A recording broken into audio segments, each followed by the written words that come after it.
Welcome to life off-grid. Right now we're just pulled in the driveway. And this is what it's like on an off-grid property. We've got a family cemetery on the driveway. Road's a little bit rough, but that's okay.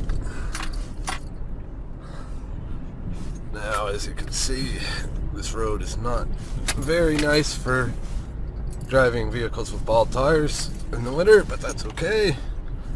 I like a challenge. This driveway does need work, but it's not a huge priority when there's bigger fish to fry around here.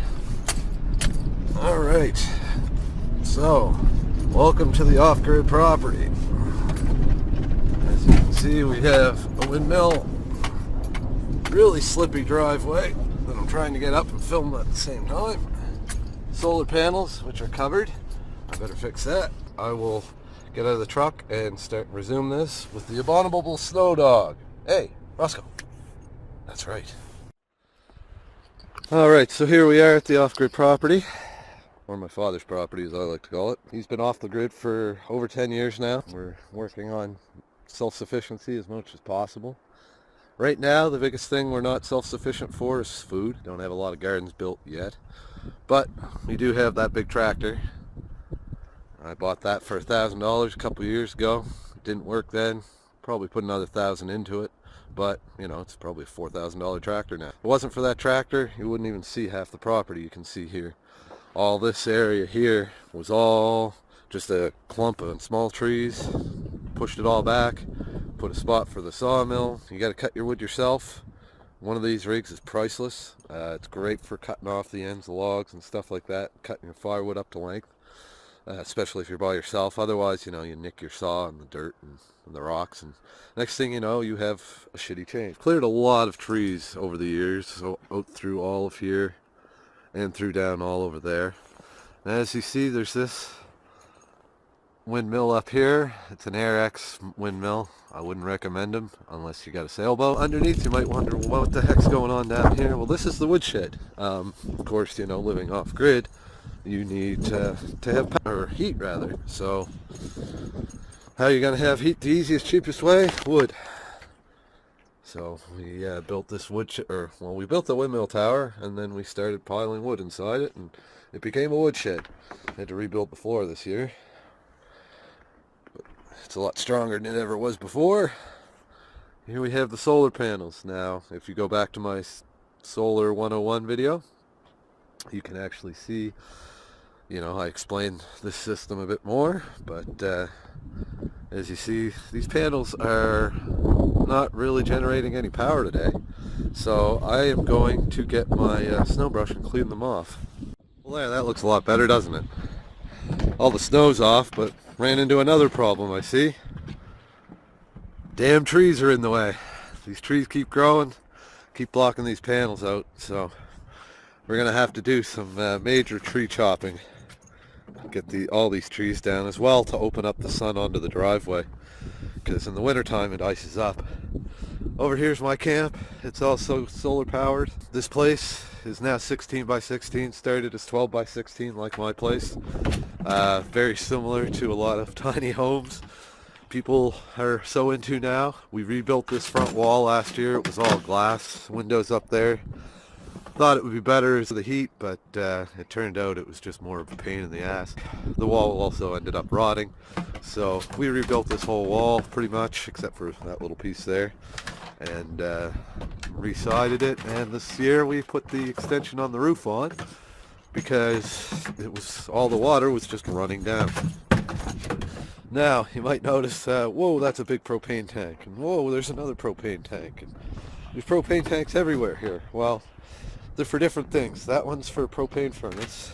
This one was slated to be for the propane furnace, but may not be needed now. This oil tank contains canola oil. It was for a project that never actually came to fruition yet. It's not full by any means, but there is canola oil in there. We use it from time to time for burning purposes at the moment. Another propane tank here. This powers the propane fridge, which lasts about 3 weeks or more, depending on how cold it is out here. And then over here we have the extra, and this is the stove tank. So there's 3 different propane tanks running 3 different things.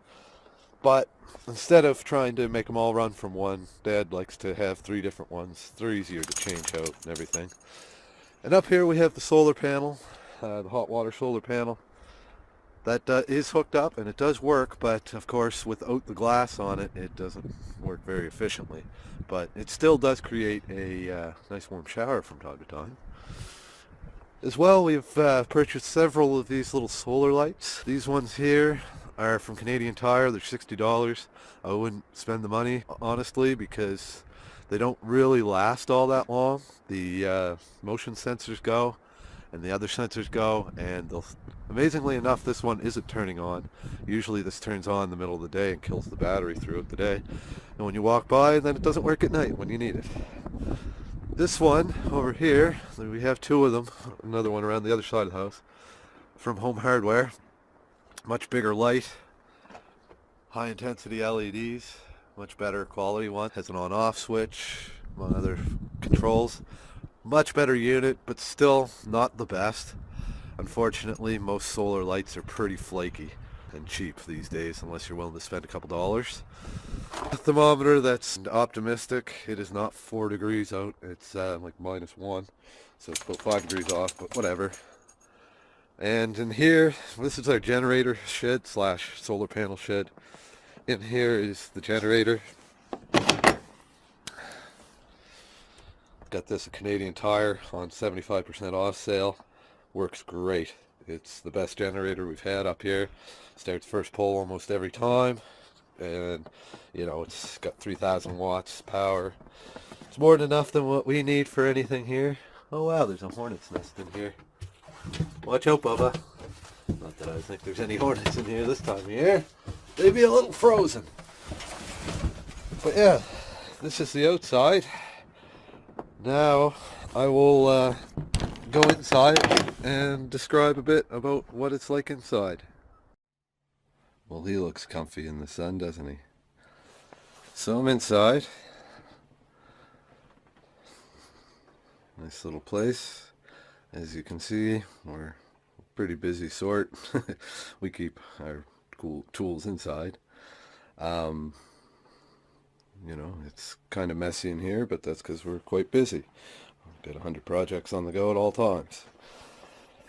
And you know what? A little place like this, you know, upstairs there's a bedroom. There's a good kitchen here with a stove, with an oven, with stove, hot water tank, fridge. You know, it's quite a nice little arrangement, really. As you see, there's even a solar light in the window for those times when you're not going to have so much power. I don't know where the light went, but that's the panel for it. But here's the system. If you look at my other videos, I go into more detail. And I'll probably do another more detailed video with my father about this. I just wanted to give people an update if they were wondering. But we have an old inverter. It's an older inverter now, but quite older. As you know, the system's been hooked up for 8-9 years now, or more. We have pure sine inverter that was actually to run a kerosene monitor heater, which is now disconnected, and an older TriStar it's PWM charge controller. We don't have the fancy front plate for it, which would be nice because all we have right now are the yellow, green, and red lights. And you see it's yellow red because they're not getting super sun these days. But yeah, there's that. The batteries are just over here. People say, you know, they should be vented, and they're probably right, but this place isn't that tight that it's, you know, a drum that holds every gas. Right now I even have the door open. But it is quite warm in here. It is, well, you can't see the best right now, but it's about 15 degrees Celsius, which is, what, just around 60. So that's not too bad for considering there's no heat on. The stove is not running right now. That one little wood stove heats this whole place quite well. It's a little bit small, but just have to chunk your wood up small. And as you see there, this is wood all cut from here. Mostly softwood. There's some beech in the bottom, but it's mostly just spruce slab wood from the wood we've milled, and also the firewood that's just not worth even milling. But yeah, so burn our own wood here. Propane fridge is probably the best way to go if you're planning on doing anything off-grid for any amount of time. My dad struggled for years and years with his his electric fridge, which he did run through the inverter. It was just a small bar fridge. You can see it out there. It broke over the summer, and he got his hands on this. We tore it all apart, cleaned it up, rebuilt it, and it is actually quite good. It's fairly efficient. A tank of propane lasts 3 to 4 weeks, so you think of that, per dollars, that's like, $3, $4 a week. That's not that bad to run a fridge, and it's a lot bigger than a bar fridge. And the other great thing about a propane fridge is, if there's the ammonia-based fridge, which has basically a heater back here. And right now, it's radiating heat. Should probably have a cord laying right on it. But, yeah, it's not super hot, but it's nice and toasty. Enough that there's a constant heat put out in here. Keeps the place warm. As you can see, you have the shrink window film. Makes a big difference, especially if you have crappy windows like these. Foam, spray foam, that's important. You do have to do sacrifices when you live off-grid. Laundry is one of them. There's no washer or dryer here, that's for sure. Hot water can be another one, but we are working. Next project for that will be the propane hot water tank. We got all the parts out of an RV. This is an RV propane stove. We used to have a camping stove, but this is much more practical. It's got 4 real burners plus a stove. You can even heat the place when you come in here and it's -20.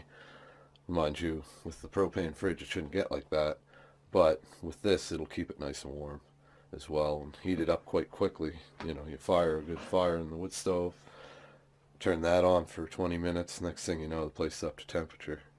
And of course, if you're running propane, you have to have one of these. That's a Propane CO2 Detector. It's a really good thing to have if you have a wood stove as well.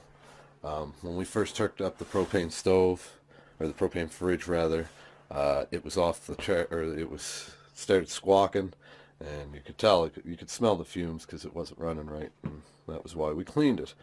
By the way, if you see these fans, they're not the best, especially this one. Like, the blade design is crap, and they push no air. Like, yes, they spin around, but that's all they do. Some people think they're the greatest thing, but I haven't seen any that really work all that well. They spin, but they don't. If you look, the fan design isn't, unless it was going at a super duper high rate, it doesn't really push any air. Otherwise, let's see, that's the kerosene monitor heater. That was hooked up here, but we disconnected it because of constant problems with fuel filters clogging, and from disconnecting and reconnecting it and having water in the system, we developed a leak somewhere, and it made a big mess and a big stink. And since now everything's converted to propane, we decided we better get rid of that. It still works, and we'll fix it and give it to somebody or sell it to somebody that can use it. But here it just didn't quite work for our application. Not to mention it gobbles a lot of power for the fan and other things. It has, it's programmable and everything, so it draws a lot of power, which isn't good when you're in the winter, because you don't have power in the winter if you live off-grid. Over here is the RV heater that we got, propane heater. We also tore that apart and rebuilt it. There was mud bees all inside in the combustion chamber, and packed. Like, there's a little fan down here. there's a tube running in there. That whole tube is packed just solid full of mud and bees and, well, hornets. And but we cleaned that all out, and we're just in the process of making that usable. A lot easier to just fire that up and have instant heat instead of the old kerosene. Not to mention, it's going to put out a lot more heat than the wood stove initially, or the fridge does, of course, or even the propane oven and stove. What else? As you can see, we're industrious types. These are our old chainsaws. We're just trying to do some work and get them tuned up a little bit. That's a 1962 chainsaw, and that's or 1960s. I don't know if it's 1962, and that's a 70s, maybe early 80s chainsaw. Both of them are kind of scary because they have no bars, but boy, do they work good. And electric heater for when we run the generator. We figure if we're running the generator, why not, use the power to the full potential. But otherwise, as you see, it's just a pretty simple system. Even have a smart hub. That's for the internet here. Nice stereo, some decent speakers. Yeah, this is just my father's way of life, and has been for quite some time. It's been a big part of my life. I've been here, most of the way, and I help him out as much as possible, and we spend a good amount of our time arguing and debating about these kind of things, and sometimes we're right, sometimes we're wrong, but we've definitely experienced a lot of it, that's for sure, between the two of us. Myself, I've built this camp over here. As you can see, oh, it's raining. The snow's melting. But I built this camp here. You've probably seen other videos if you're watching this. I have solar panels on the roof. Oh, I gotta keep walking. There it is, as you can see. Way up there.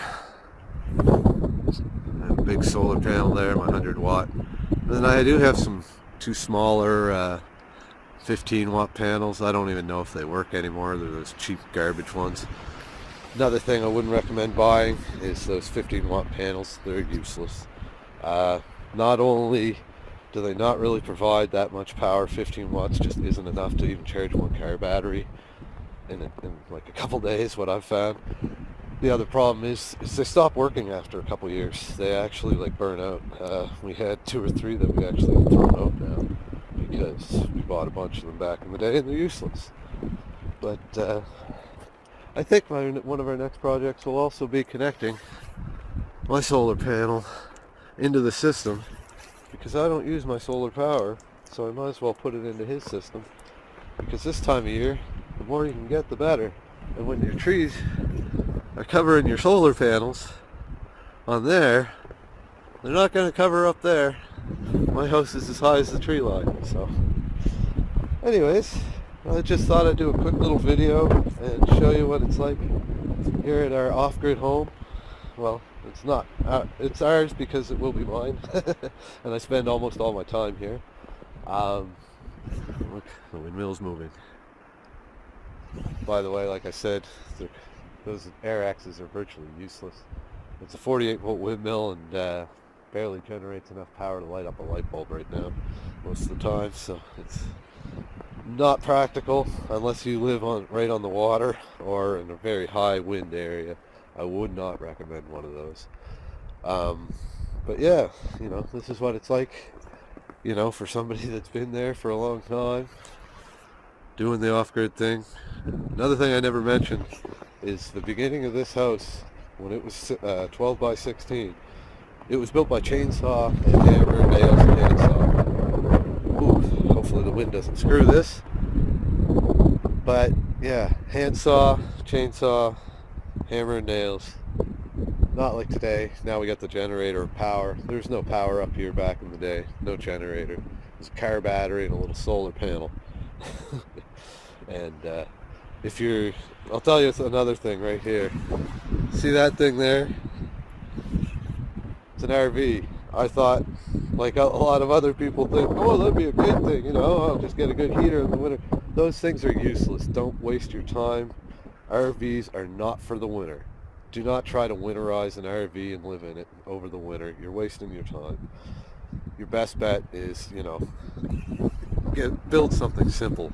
This big monstrosity of a place I built with everything in it hooked up, you know, it's insulated, vapor barriered, have a wood stove, solar power, and it cost me $3,000. And, you know, yes, I'm frugal. Yes, I found a lot of stuff for free and cheap, but, you know, that's what it is. It's a lot easier to do that kind of thing than it is to try to reverse engineer a stupid trailer. One other thing I forgot to mention. You might notice this thing on the side of the wood stove. That's actually a water jacket from inside another wood stove. My old video that I did 5 years ago, you'll see Solar Power 101 that Dad used to have a cook stove here, the big old cook stove, but since it's taken that out. But this was in that cook stove, so we modified it to work for this stove. And it kind of works, but we're working slowly to get the hot water system geared up as well. But it's a constant battle when you live off the grid. Last year there was quite a lot of plumbing problems, and ended up having to do a lot of plumbing down here and put in some valves and replace some pipe and such. But of course my light goes out in the middle of the shot. But that's the way it goes when you live off grid. Sometimes things just don't go the way you expect, but you know, that's the price you pay for free power sometimes. Anyways, I gotta stop recording because this is the end of my media card.